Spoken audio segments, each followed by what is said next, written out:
When you grow up as a grandchild of Francis Evaristo Usina, you know you're part of a very special family, steeped in the history of the nation's oldest city, St. Augustine, Florida, and intertwined in a small way with the life of Henry Flagler, who blazed a trail through Florida history by transforming its east coast with hotels and his railroad. My grandfather Usina worked for the railroad. They'd gotten as far as Miami, and there was, I think, yellow fever, some kind of outbreak down there, and Henry Flagler told my grandfather, said, Katie's already lost 2 babies, you better get her back to St. Augustine. They'd been here a while. Henry Flagler came up and with some of his friends and stopped at the old dock. He asked my grandfather if she could fix some lunch. Well, they didn't have a lot of food. My grandfather walked down the dock with his cast net and caught some fish.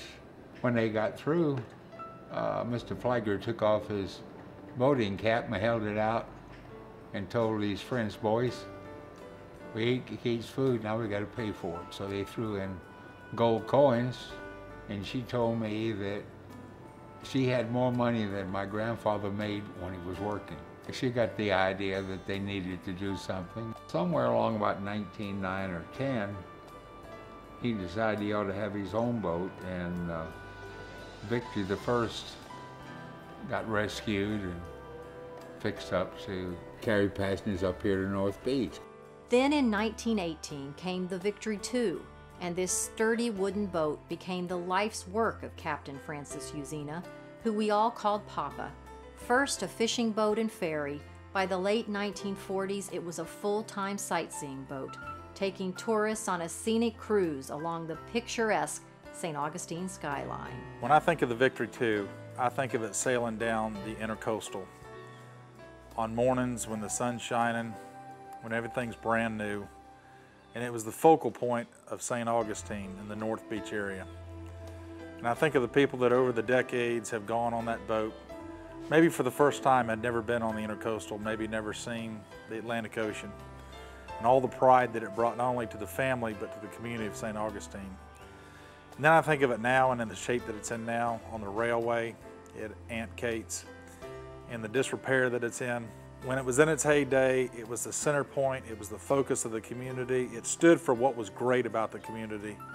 It's been sitting there now for 15 years with no maintenance. Boats, particularly wooden boats, belong in the water. I said before, it's part of the family. Most of the people in this area do not remember the Victory. The family certainly does. It's closer to us. Our family had preserved a small part of the Victory as the bar inside the family restaurant Aunt Kate's, named for my great-grandmother. And of course, there are the memories. The main thing I remember is, as a kid, being on there and laying down near the motor and listening to the motor run. I remember being underneath the boat many days, rubbing and painting. Brooke's not going to let anything stop her. Shows how graceful, how beautiful it was, and how it just slipped through the water. It was so peaceful. I love the purr of the motor. It ran very quietly. I remember, particularly for me, since I worked with my grandfather, I remember working with Papa the day before he died. That's something I will always remember, that I had that time. You didn't want to see it happen, but then you didn't know what to do with it, and none of us wanted to part with it. But, you know, you got to have an ending. You got it somehow. We all knew that letting it rot away under the Florida sun was not the best way to honor the Victory, so we hoped that craftsman Charlie Sembler of Victoria could transform its aging wood, creating items that would help us remember its better days. How old's this lumber? Well, it would have probably been relatively fresh at that point, so it was around 1915. Wow, almost a 100-year-old piece of wood. And basically the top of the bar in the restaurant is that same material. And it finishes beautiful. It finishes beautiful. You'd look at that and you would think it's in the end of its life, but really it's just beginning. Well, let's take a peek inside. Tell me what this is. Tell me how this worked. Well, that was the manual fire pump. Manual fire pump. Now, you don't see that every day today. Well, tell me how that worked. It's just a double action. You had your check valves, double action check valves, and The hoses are still there, and that was the manual fire pump. How many times did you play with this as a kid? Oh, we played with it all the time, and you had valves you could switch over to pump bilge with. The whole family loved the boat. Was their life? Well, like it was part of the family. She still is. We're going to do what we can, Frank, to make you proud. This is a beautiful piece of your family's history, and we look forward to trying to reach back in time and capture and preserve some of it forever. There's no telling how long it would have sat there, or even if anybody would have done anything with it, but this will be something that will be finished. It'll be a useful piece, but it'll really become an heirloom for people to pass on to those who come behind them, so they can maybe have a little bit of history and a little bit of something to hand down that tells a story of part of their family's history, where it came from, whose it was, and the story behind it. A lot of those stories get lost sometimes, but hopefully this kind of helps preserve it. When I've seen the pictures of it in its heyday and then what kind of shape it's in now, it's a massive, beautiful boat. It's old and it's rustic, and yes, it's in disrepair and falling down, but it's still, to me, a beautiful example of what has been in some of the best history of Florida. To be able to capture those different pieces of the boat, a piece that was so grand in its time. The idea behind making a picture frame with the old fixtures on it is really representative of more of the people who put it together and fabricated the boat and fastened it together. To be able to put a frame of the boat, or Mr. Usina, the Captain Usina in the picture, will remind them probably of their childhood when they helped him work on the boat, fastening it and putting it together. Many of these screws have been put in by them as they were young men. It's kind of a different way to preserve some of the nostalgia. After tireless work to weave that nostalgia into each beautiful piece, Charlie is ready to reveal his handiwork to my family, and the lobby of Aunt Kate's restaurant will never be the same, as boat windows become a massive cabinet and an old ship's door becomes a grandfather clock. It's hard not to be speechless.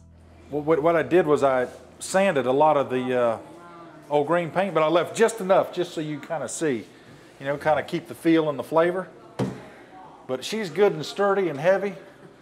And you know, the interesting part about this is every one of those frames are different size. They all had to be kind of custom done here. When's the last time you heard that bell? Oh, yes. And then we've got a really neat piece over here. That comes for a clock. Oh. We've got some stuff out on the porch too. We've got a lot of little items out on the porch we need to take and show y'all. Some of the bigger, larger frames. I took 4 of them and I backed them with some of the old deck in the boat, sanded it, left just enough of the green paint on there so you get a feel for it. You know, where they're hinged, so you can change pictures and put anything that you want in there. And then for all the grandkids, there's frames for all the grandkids. Look at all those different kind of fasteners. No, don't ask me where they came from, but they all came out of that wood that we had there. And that's kind of different and kind of unique. You know which one of those you put in? Can you remember? I think I recognize a whole lot of it. I guess what I'd wonder about is what Charlie dreams about at night. If you look at it, can you tell what it is? Yeah, the Victory 2. Victory 2.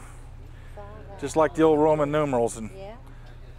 thought that would make a little different, neat piece for a coffee table, you know? Ever since that boat has been sitting there, it's a thing of putting off the time when we got to address it and do something with it. Because a lot of it eventually is going to have to go into dumps. And this is one way to keep some of it for all the family. There's even a corner china cabinet made from the Victory's wood and windows for my mom to use in the same house where her dad, Captain Francis, was born. I think it's wonderful. I think it's wonderful to have those pieces there kind of forever to remember the boat by, because the boat was kind of like another child in the family. The thing now is I want to get signs on everything explaining that they are made from pieces of the Victory and that Charlie made them. But this is an instance we were able to take some of that greatness and that fondness from its glory days, scrap what we could and save what we could to preserve it for future generations to come, especially for the family, and that the story is never forgotten.